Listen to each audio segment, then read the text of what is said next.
I've basically been in the connected automotive industry for 35 or so years.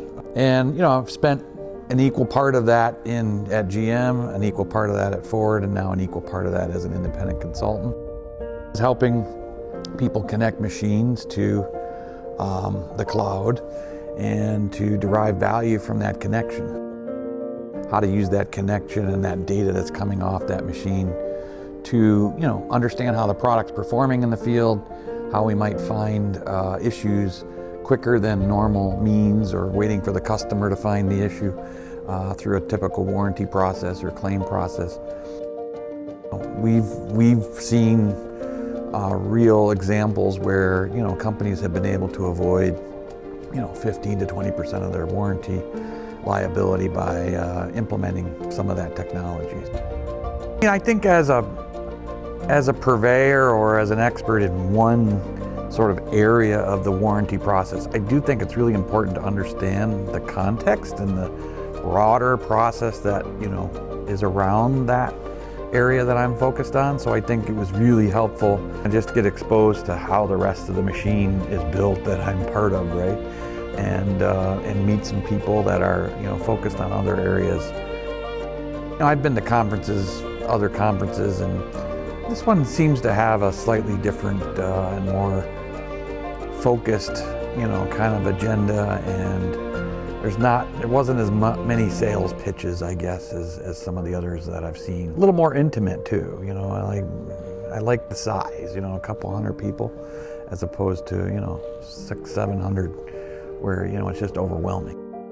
Learning and gaining knowledge of what's going on in the industry and where the pulse of things are going is probably the number one. I think number two, obviously, we're looking to establish some relationship, build some partnerships.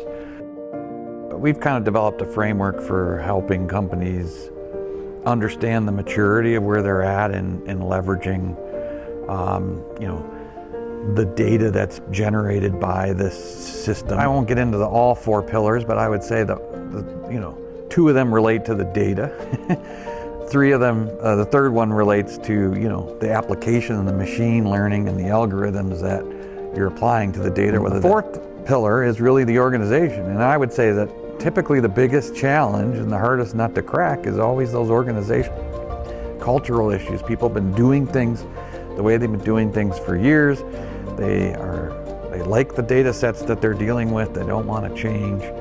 And they don't really, it makes it very difficult. There's a lot of friction and inertia there to kind of get people to adopt a new way of doing things. So we spend a lot of time in our practice, helping identify those roadblocks and helping, customers. We're all dealing with the same sort of end process, right? The processes look very similar between products and between OEMs. That means that there's ripe, for standardization, ripe for sharing of ideas. And I think there's still, in that sharing, still a lot of opportunity for differentiation, a lot of opportunity for competitive advantage. There was more willingness to share, more willingness to kind of acknowledge each other's presence and, still not share the secret sauces, but, enough of the sauce to be able to sort of maybe, identify some areas where you could work together.